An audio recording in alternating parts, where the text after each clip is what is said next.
been part of this rivalry too much or too long, but you grew up here, so did you watch these games growing up? Did you pull for a side at that time?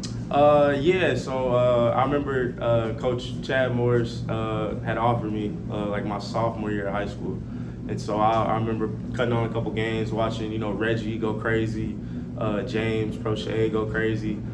So it's actually pretty ironic that now I'm playing his son in the game, and it's kind of flipped. And so definitely tuned into a couple of the games. I can, see how much, excitement a lot of the guys on the team have, and kind of just getting immersed into it. And so, I'm kind of, diving in head first. Tyler was saying that he's had to tell some of the younger guys, some of the newcomers, just what the rivalry means. What have guys been explaining that haven't actually played in it? So I would say kind of the biggest thing is, Dallas and, Fort Worth is kind of, you're representing Dallas, you're representing, this side of the Metroplex. And so it's a lot that goes into it. Obviously, they have, a lot of familiar faces, guys that I have gone against in high school, a lot of the guys that I know personally. And so that's always exciting anytime you can do that, on top of, playing against a team, where, coach, their coach now was coaching here as well. And so it's a lot of excitement. There's a lot of things to get you amped up for a game like this. What's it like going up against Jordan Hudson in practice every week? It's fun. It's going to be a dog fight. He's a dog. And so that's one thing we talk about all the time. We try to stress it. If the hardest matchup I can get in practice it's going to be harder than Saturday, and that's going to make Saturday that much better. And so going against guys like, J Hud, going against guys, Jake Jr., those guys, especially for me in the slot, those are guys that I love going against because I know it's only going to make me better for Saturday. And so, they're some of the best receivers that I think I'm going to face all season. And so if I can, do good and sharpen myself against them, it's going to be that much more cleaner on Saturday.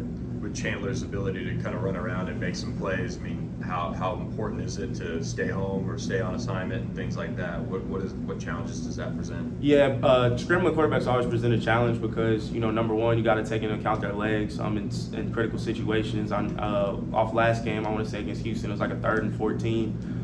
He ended up picking it up with his legs in a pretty critical situation. And so defensively for us in the back end, especially, that makes it that much more to plaster. Stay locked onto your guys because, once he scrambles, sometimes he throws it, sometimes he tucks it and runs it. And so that just makes it, you have to be that much more fundamentally sound in terms of D-line, keeping contained, DB, staying in coverage, and that definitely stresses you out with a scrambling type quarterback like Chandler Morris.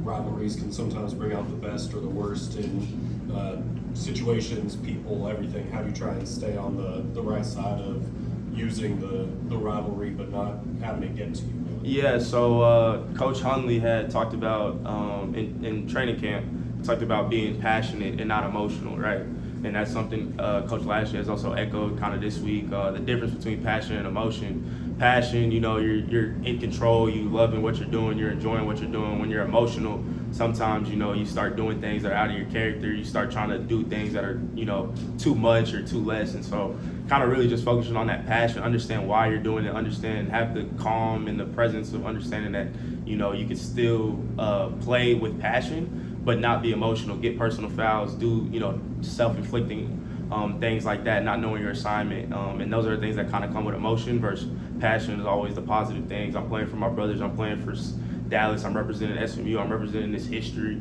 and, possibly the last time, we play this rivalry game. And so it's a lot to be passionate about for this week, and that's what we're trying to focus on. Who were the teams you grew up cheering for, football-wise? I was a big players guy, not gonna lie to you. So I liked a lot of players.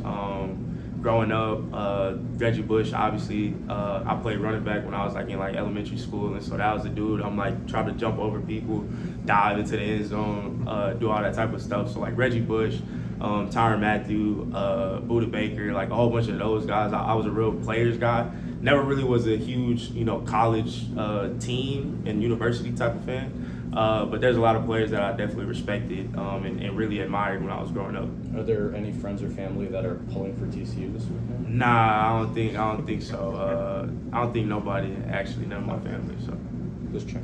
Let's say I saw a big family representation last week for you. I know that was a big part of coming here. How special was that? I mean, I know you've had family here throughout the season, but to have that big group for you. Yeah, that was real important because I want to say that was my first time. My grandparents have actually got a chance to see me play college football. They've seen it on TV, when I was on the West Coast.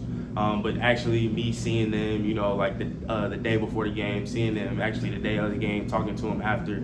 So that was really important for me. That was something I definitely wanted to do because my grandparents are from Louisiana, and so it wasn't too far of a drive for them. And so just getting them to be able to come to a game, that was something that was huge for me. My parents, I get used to them. I see them every day, all the time. But my grandparents was definitely it was a big bright side for me.